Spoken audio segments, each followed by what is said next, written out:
मध्ये जे लोकप्रतिनिधी आहेत यांना अजून कोणती सत्ता हवी आहे जेणेकरून या सिंधुदुर्गातील आरोग्य यंत्रणा ते सुधारतील। आज भाजप मिंदे गटाचे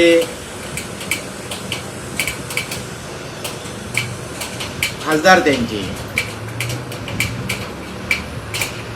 या सिंधुदुर्ग जिल्ह्यातील तिन्ही आमदार, दोन शिंदे गटाचे आणि एक भारतीय जनता पार्टीचे,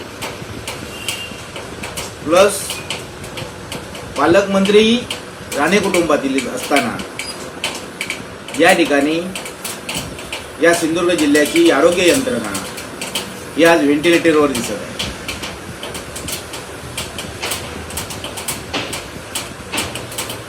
तुमच्याकडे ग्रामपंचायती तुमच्याकडे आहे, जिल्हा परिषद तुमच्याकडे, या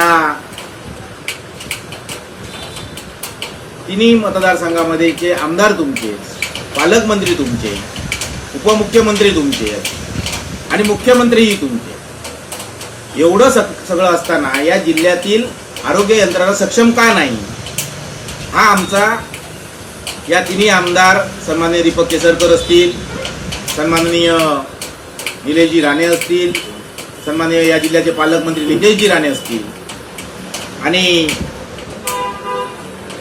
मंत्री म्हणून राहिलेले केंद्रात आणि सध्याचे विद्यमान खासदार सन्माननीय नारायणजी राणे असतील, ही एवढी दिग्गज मंडळी असताना आज संपूर्ण जिल्ह्यामध्ये आरोग्य यंत्रणा या ठिकाणी खिळखिळी होताना दिसते। आज जिल्हा परिषद तुमच्याकडे आहे, किती PSC या ठिकाणी सक्षम आहेत, किती उपकेंद्र तुम्ही सक्षम त्या ठिकाणी केलात, किती MBBS डॉक्टर आहेत, किती BMS डॉक्टर आहेत, किती परिचारिका त्या ठिकाणी आहेत, याचा एकदा तरी आढावा या ठिकाणी पालकमंत्र्यांनी घेतला आहे का?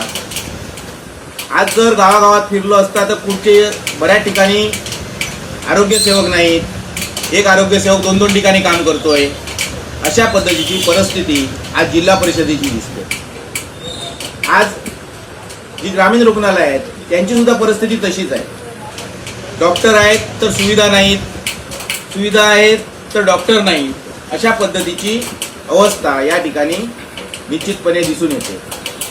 आज मालवणसारख्या ग्रामीण रुग्णालयात फक्त टेम्पररी 7 महिन्यासाठी या ठिकाणी डॉक्टर्स आणले जातात आणि त्यानंतर ते गेल्यानंतर पुन्हा एकदा त्याचीच बातमी करून आपली पाठ टोकून घेण्याचं काम आताचे आमदार आणि आताचे लोकप्रतिनिधी या ठिकाणी करतायत। आज मालवणमध्ये आलेला पेशंट या ठिकाणी ओरोसला सिंधुदुर्गमध्ये हलवला जातो, सिंधुदुर्गमधला पेशंट अजूनही या ठिकाणी गोवा, बांबोळी, कोल्हापूरसारख्या ठिकाणी हलवला जातो। ही आमच्या जिल्ह्याची अवस्था किती दिवस राहणार आहे याचं उत्तर सन्माननीय या ठिकाणी जे वेगवेगळ्या गोष्टींवर लोकांना भ्रमात ठेवतात त्यांनी या ठिकाणी दिलं पाहिजे।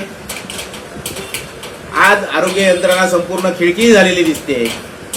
या ठिकाणी एक आमदार या ठिकाणी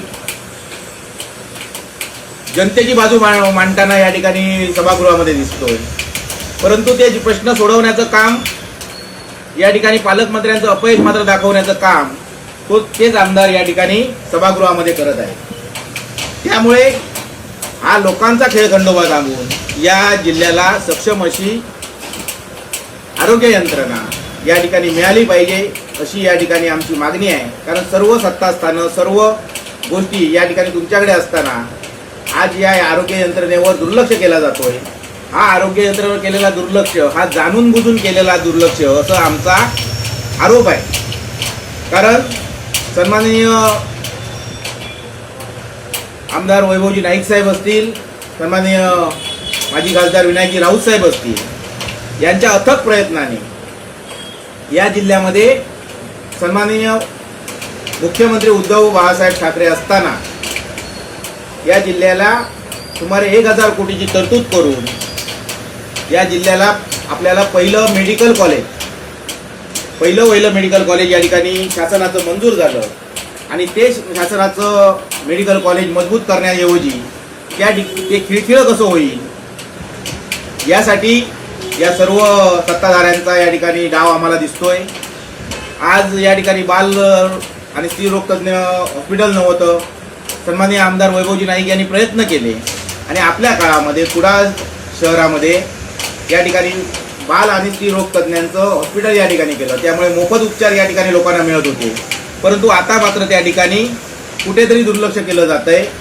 योग्य उपचार त्या ठिकाणी मिळण्यासाठी जो पाठिंबा या ठिकाणी लोकप्रतिनिधीकडून दिला गेला पाहिजे तो या ठिकाणी दिला जात नाही।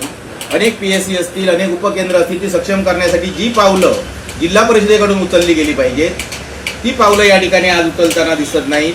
त्यामुळे हे संपूर्ण सत्ता स्थान त्यांच्याकडे असताना सुद्धा आजची या ठिकाणी सिंधुदुर्ग जिल्ह्याची आरोग्य यंत्रणा खिळखिळी होताना या ठिकाणी दिसते।